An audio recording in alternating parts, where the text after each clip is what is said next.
So, where are you headed?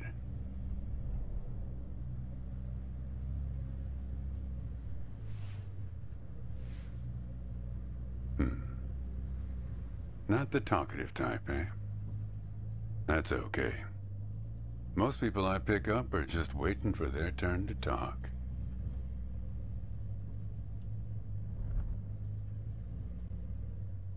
Want a raisin? They're from my farm.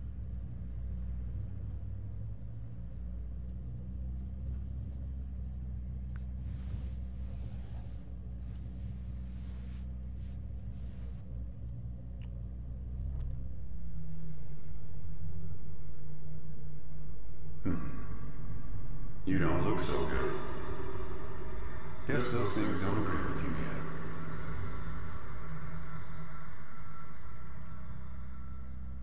Strange. They're Thompson seedless. Good raisins. We still farm more of those in California than anywhere on Earth.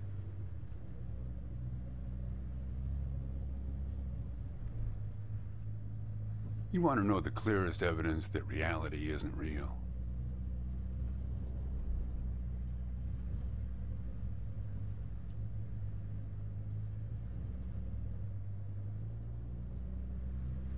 Raisins and grapes, man. They're the same thing, but they taste disgusting when eaten together. Obvious bug in the program there, right?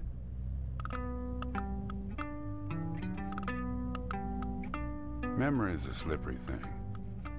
Think about when somebody asks you about this ride later, assuming you even know where you're going, and get someplace where somebody can ask you, "Hey, how'd you get here anyway?" They'll ask you, "Oh, I hitched." And your brain will flash back for a second when you say this. And it'll show you a frozen snapshot of yourself, sitting in this car, talking to me like we are right now. But which moment will it actually show you? Will it be this one? Or this one? Or this one? We think we remember how people really were, how our lives together really were. But when we think back to them, even the people we cared about the most, all we're doing is snatching moments out of the air, just grabbing another raisin out of the box.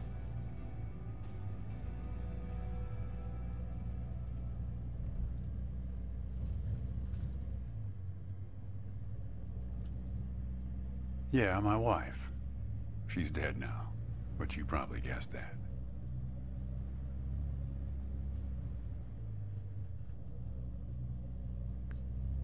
Thanks.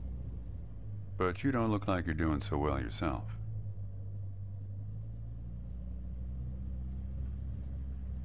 Takes one to know one, right?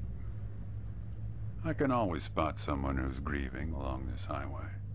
They usually stand on the road with a dazed look on their face and their thumb up in the air.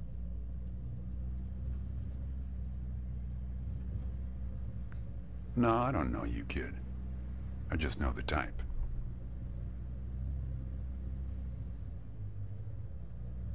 Hey, do me a favor and crack the window, would you?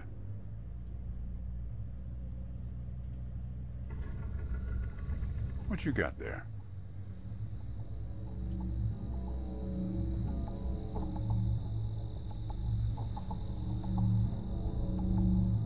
Just a matchbook, huh?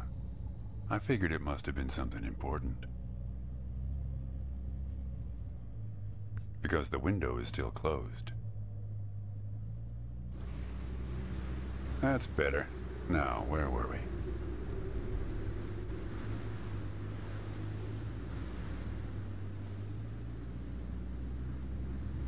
Yeah, a fair number. But after a while, you start seeing the same few archetypes over and over. You got the numbnuts Kerouac fans. You got your autodidact blowhards. They'll talk your ear off. You get a lot of people from Cincinnati for some reason. You got your deadheads trying to get to some concert someplace. Then there's the water bottle person. Always worrying they're gonna run out of water before they get where we're going. Still, you're the first hitcher I ever picked up who doesn't have a destination. Copernicus.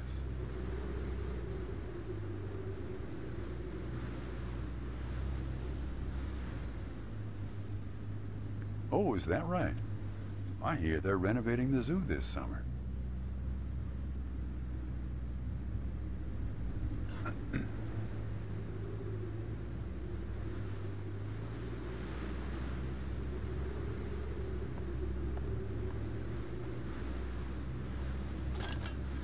You know, when I was a kid, my brother and I used to drive our parents crazy on long drives together.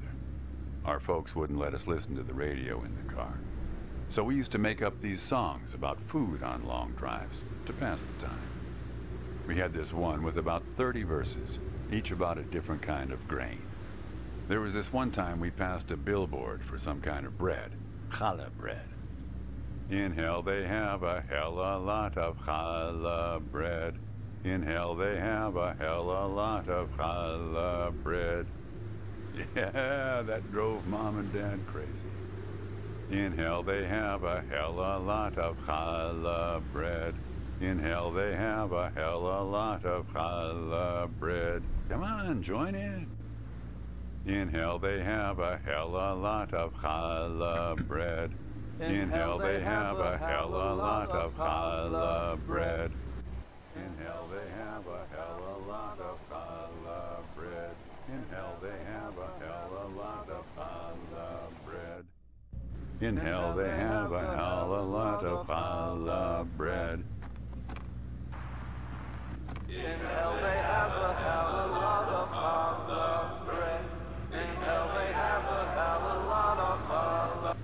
Actually, I'm beginning to understand my parents' perspective. Getting older's funny. It's like reading a book where less and less happens, but the writing gets better and better.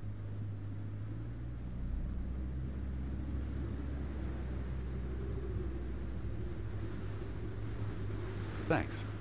I got it from an app. It's this app with philosophical sayings. My wife got it for me to make me sound smarter.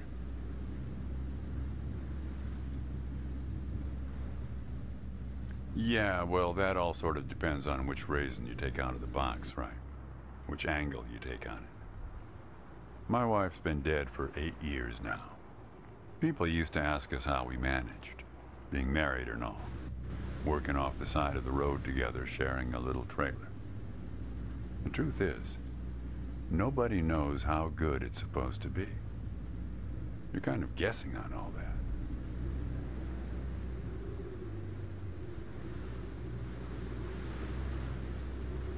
Yeah. We used to have a strict division of labor back when we worked together. She would raise the grape from the time it appeared on the vine. I'd step in as soon as it was time to start drying them. Our customers used to have fun with that. I'm the dry one, they'd say. Grapes attract a certain kind of person. A person who likes to make jokes. Wine enthusiasts, tourists, people who like to talk. If I'm totally honest with you, I don't really remember what she looked like. Remember everything about her, just not her face. Some people have faces that are easy to remember. Doesn't seem fair. You think you're present in the moment, Copernicus? You've been talking to me for 10 minutes. What color are my eyes? Nope. Like I said when I picked you up, some people are just waiting until it's their turn to talk. Anyway, pop open the glove box, and I'll show you a photo of my wife.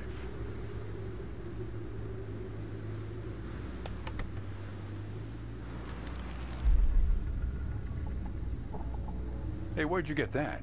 That's not her. And that guy there, he looks like you.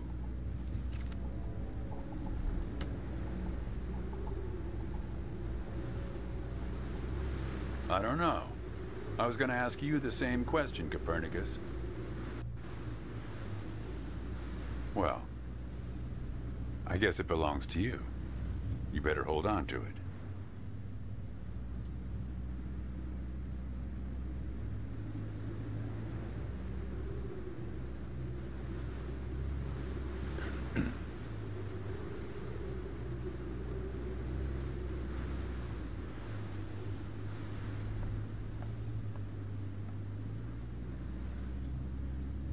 Want to hear a joke?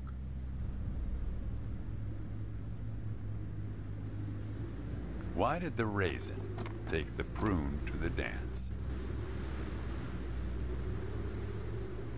He couldn't get a date. Hey, that reminds me. It's almost 4:30. You'll like this. It's my favorite. I once knew the hostess, Darlene. She used to change the tires on my truck on Highway 51. Welcome to another Interstate Riddle Hour. Here's our first riddle. Keep your eyes peeled, all you blacktop carpetbaggers. I fly, yet I have no wings. I cry, yet I have no eyes. Darkness follows me.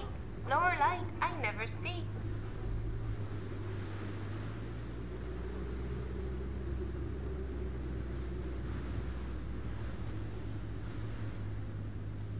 Here's a hint.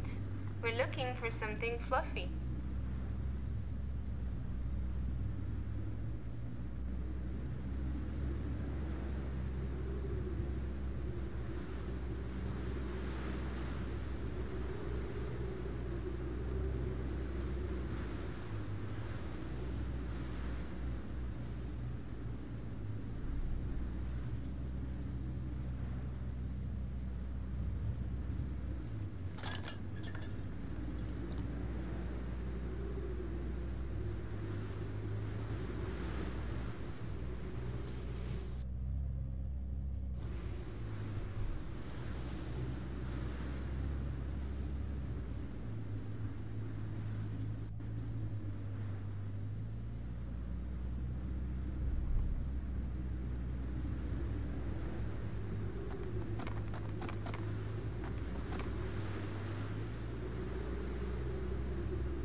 Here's our next one.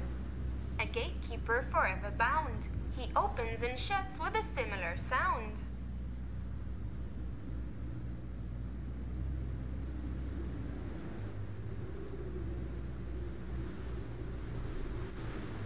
Here's a hint.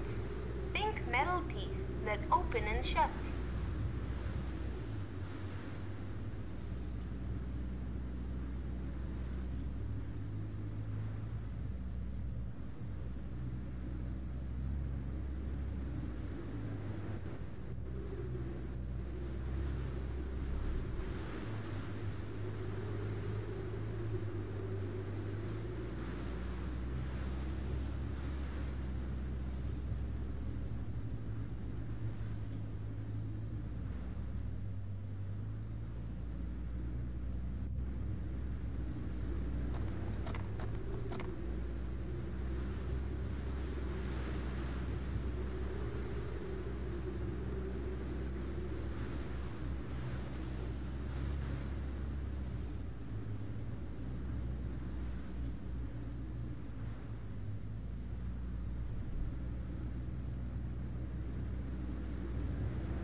Ready?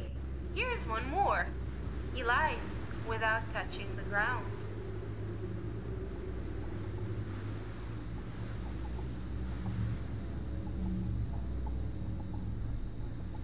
Damn it, Darlene. I should have tipped her better when she changed the tires. She's been out to get me ever since.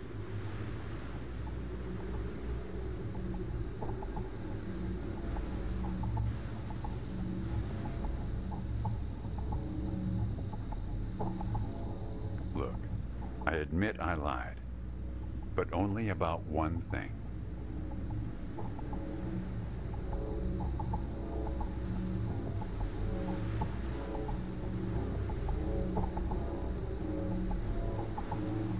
Yeah. I recognized you right away on the side of the road. Knew right away you're the guy who took photos of me in my trailer for that magazine.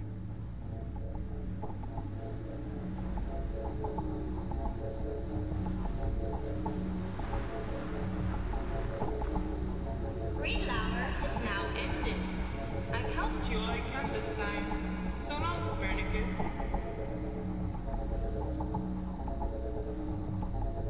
You showed up at my trailer park, taking photos. At first, I was a bit suspicious, since there were plans to kick us out and develop the trailer park into some kind of shopping center. But then it became clear that you'd been sent here by a magazine to do one of those stories about vanishing farmers that always pulls heartstrings with the rest of the country.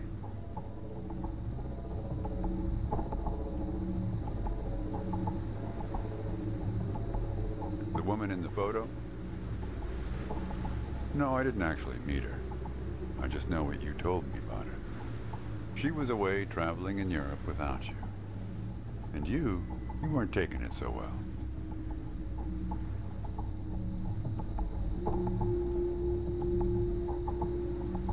Let's not kid ourselves. You don't seem like a guy who wants to know.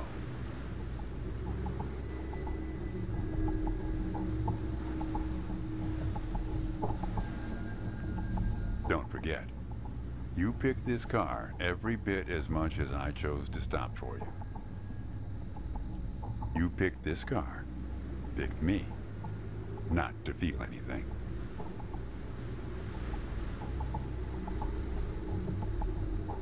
Sure you did. What about the phone number in that matchbook? I know you didn't show it to me.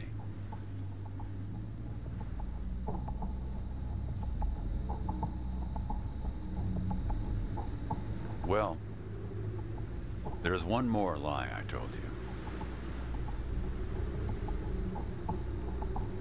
We're not #1 anymore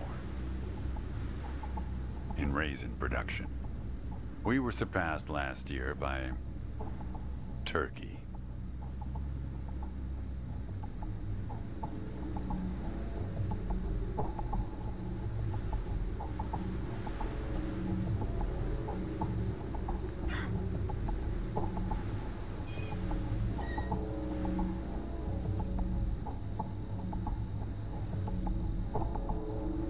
Hey, Chief, why don't you have a look here?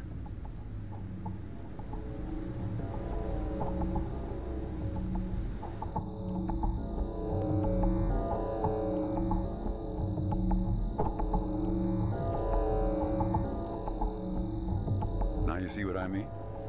I'm one of the good guys here.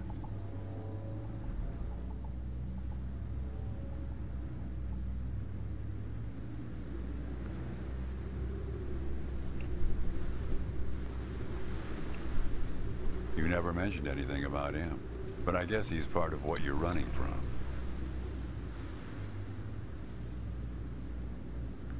Here, I'll try to explain.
A man travels along a road until he reaches a gate at the top of a hill. The road has been long and straight so far, and the going has been easy. But now the man can't go any further, so he takes a seat by the road to rest. The man waits, and after a length of time that seems neither short nor long, the gate opens, and a guard appears. The man asks the guard for entry, but the guard says he cannot let him enter at the moment. The man thinks for a second and asks if he will be allowed through later. It is possible, says the guard, but not now. The gate now stands slightly open, and the man tries to look through it longingly. His journey has been easy so far, and he misses the feeling of the open road. The guard notices and laughs. Even if you could gain entry, there are many gatekeepers after me. Some are much stronger than me, and I'm afraid to look upon them. So there the man waits, for days, months, years, waiting to enter. One day, when he's given up hope of entering, a single question occurs to him, one he has not thought of before. Why, he wonders aloud, are there no other travelers at this gate? Early in my journey, the road was crowded with them, and yet, in all these years, no one but myself has waited in front of this gate.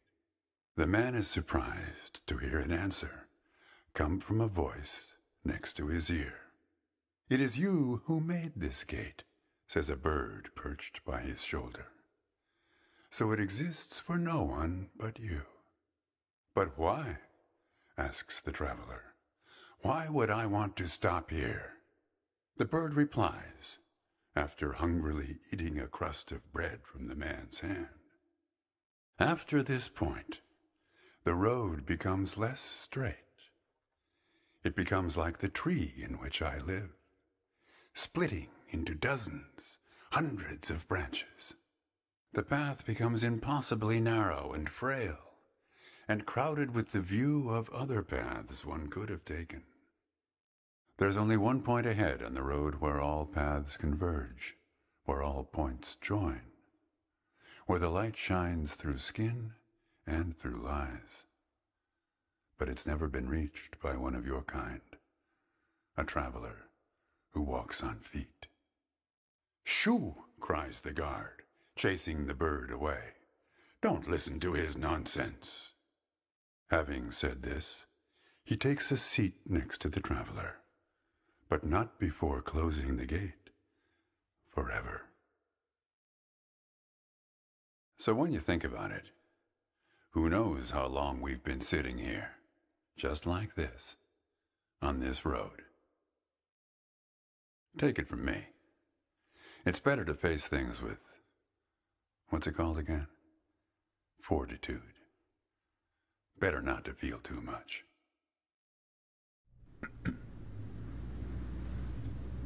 Want a raisin? You sure?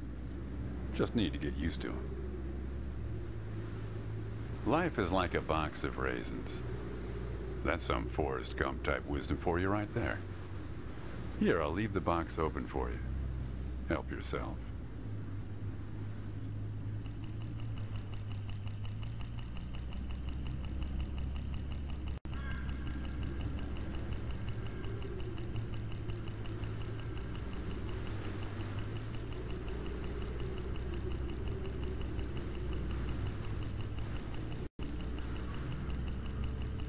You don't want to do that. There's no telling what those birds will do once they start swarming.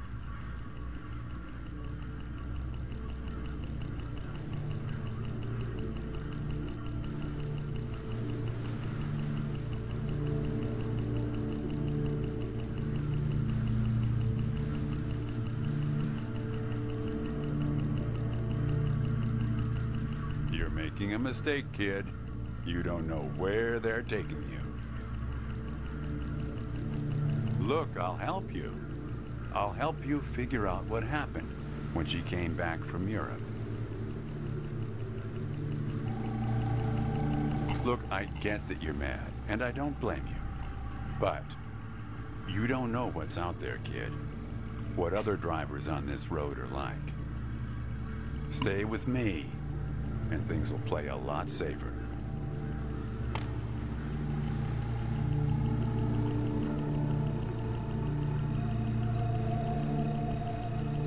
All right, I guess you made your choice. Don't blame me for what happens next.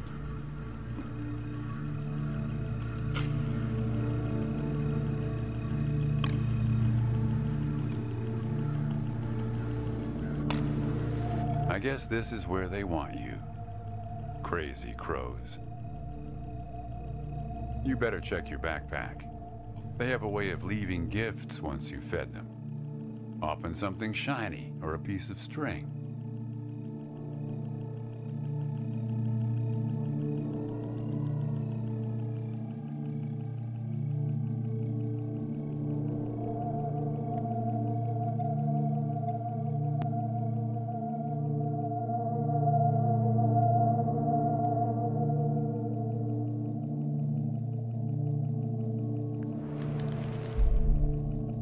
That's not a good look for either of you.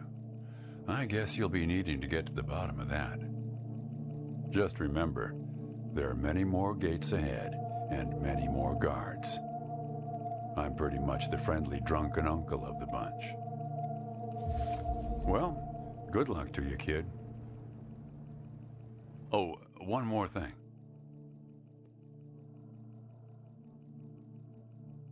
What did the grape say when he got run over by a car? Nothing. He just gave a little whine. Good luck with your search.